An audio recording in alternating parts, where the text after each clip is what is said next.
G'day and welcome to Hef's Kava Reviews.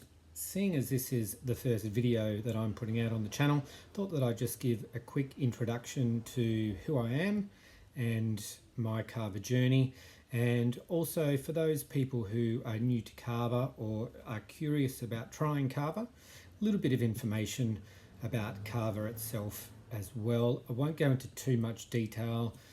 If you do want to find out more, there's lots of information online in video or written form. So a quick search in YouTube or Google, or if you find a reputable vendor online, they've often got information as well. On the channel, I plan to review various Kavas and let you know what I think of them. So if you're a Kava drinker, then you might want to go out and try those for yourself. So I've been drinking Kava for about 10 years now, like a lot of Australians and probably New Zealanders as well. Look, I did know about Kava for a long time, but I tried it on a trip to Fiji and brought some home with me as well. At the time, you weren't able to purchase Kava online and have it shipped to Australia. You can only bring back 2 kilos per person on person for personal use. So brought back the 2 kilos.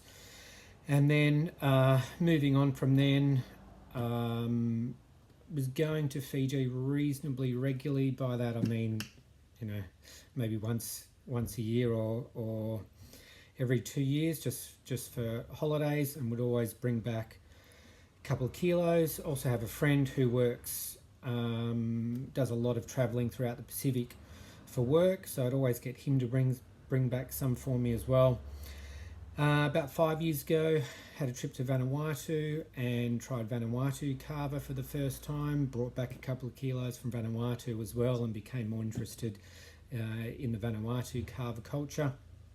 And then a couple of years ago, the then federal government changed the laws as part of the Pacific step up, and we're into what is still a trial as far as I'm aware, but you can now bring back 4 kilos, and you can also buy it online, much to my delight, especially on the back of COVID and for other reasons.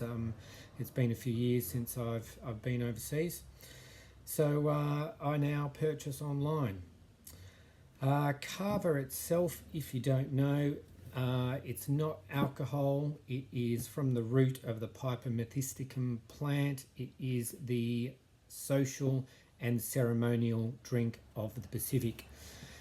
Kava itself, it's made from the root of the plant. You're probably going to see it in powder form, looks like this.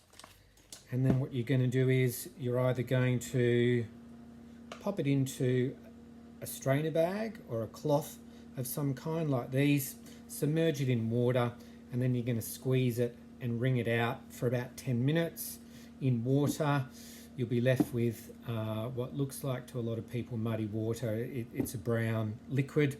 The other option is something like this. This is purpose made for mixing Kava. It's called an alu ball, or an alu ball, ALU BALL. You pop your Kava inside 1 or 2 of these balls, put it in water, and then shake vigorously for a couple of minutes. Very quick, very convenient, and gives a very similar effect to your traditional Kava mixing method.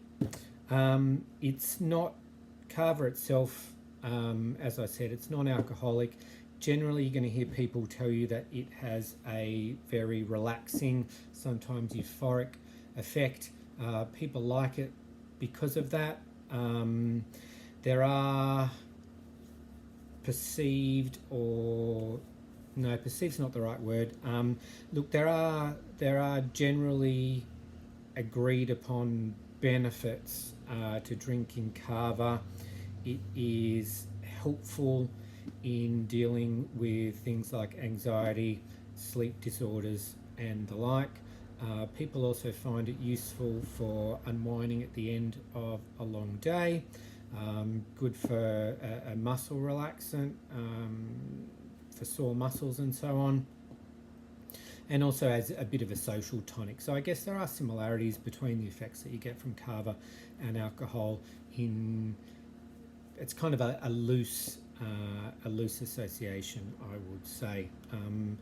A lot of people who drink kava now in Western society are doing so as a distinct alternative to alcohol, or recovering from addiction of some kind.